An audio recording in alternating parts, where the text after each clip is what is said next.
इतिहास अक्सर हमें राजाओं, युद्धों और महलों की कहानियां सुनाता है। तलवारों की चमक, सिंहासन की लड़ाइयां और विजेताओं के नाम। लेकिन इतिहास का एक दूसरा चेहरा भी है, एक ऐसा चेहरा जिसे देखने के लिए हिम्मत चाहिए, क्योंकि कभी-कभी इतिहास हमें वो सच दिखाता है जिसे सुनकर रूह कांप जाती है।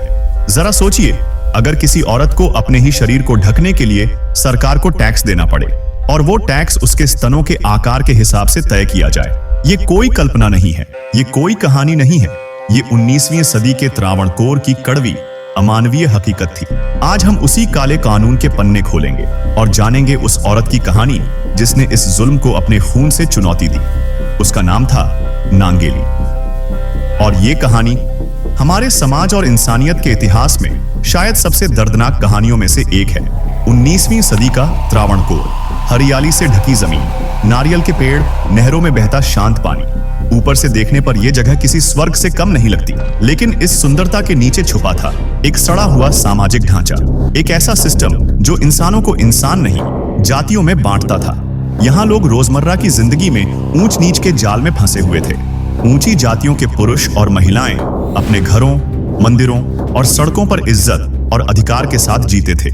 वहीं निचली जातियों की महिलाएं, उनके हिस्से में सिर्फ डर था, अपमान था और चुप्पी। उनके शरीर को, उनके कपड़ों को, उनकी इज्जत को टैक्स की तरह आंका जाता था। त्रावणकोर में निचली जातियों की महिलाओं को सार्वजनिक जगहों पर अपने स्तन ढकने की इजाजत नहीं थी। अगर कोई महिला अपना शरीर ढकना चाहती थी तो उसे एक कर देना पड़ता था, मुलकरम, मूलम, स्तन कर, टैक्स। और ये टैक्स कोई तय राशि नहीं था, ये रकम महिला के स्तनों के आकार के हिसाब से तय की जाती थी। ये सिर्फ एक टैक्स नहीं था, ये एक खुला संदेश था। तुम्हारा शरीर हमारा है, तुम्हारी इज्जत हमारी दया पर है। सोचिए, इंसान की सबसे निजी चीज को राज्य की कमाई का जरिया बना दिया गया था। चेड़थला गांव, नहरों और नारियल के पेड़ों से घिरा हुआ। यहाँ की महिलाएं सुबह उठकर पानी भरती, खेतों में काम करती, घरों का बोझ उठाती, लेकिन हर कदम पर उन्हें यह याद दिलाया जाता था कि उनके शरीर की कीमत किसी और ने तय कर रखी है। इसी गांव में रहती थी नांगेली।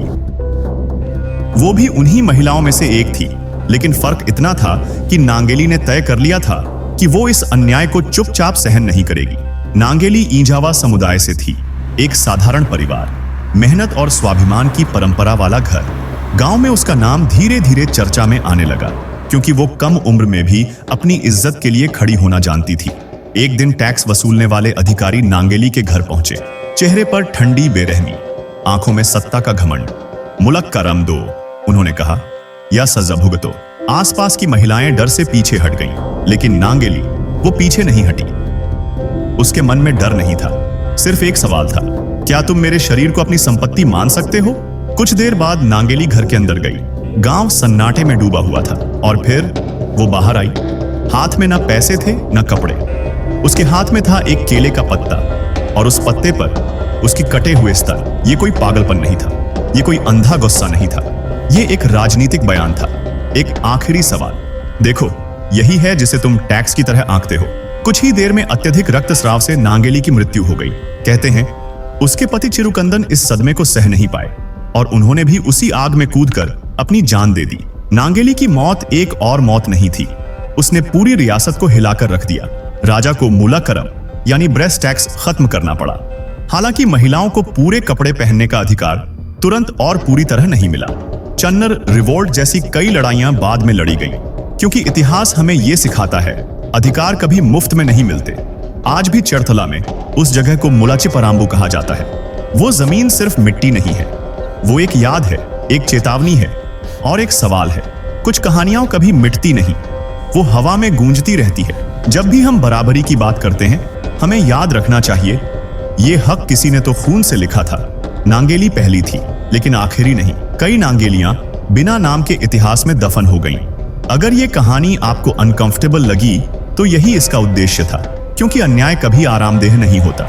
ये डॉक्यूमेंट्री उन सभी महिलाओं को समर्पित है जिन्होंने अपनी इज्जत के लिए लड़ाई लड़ी। अगर आपको ये वीडियो पसंद आया हो तो इसे लाइक करें और शेयर करें, ताकि नांगेली की कहानी हर घर तक पहुंच सके। और हाँ, चैनल को सब्सक्राइब करना न भूलें, क्योंकि हम ऐसे ही सच, ऐसी ही अनसुनी कहानियां आप तक लाते रहेंगे।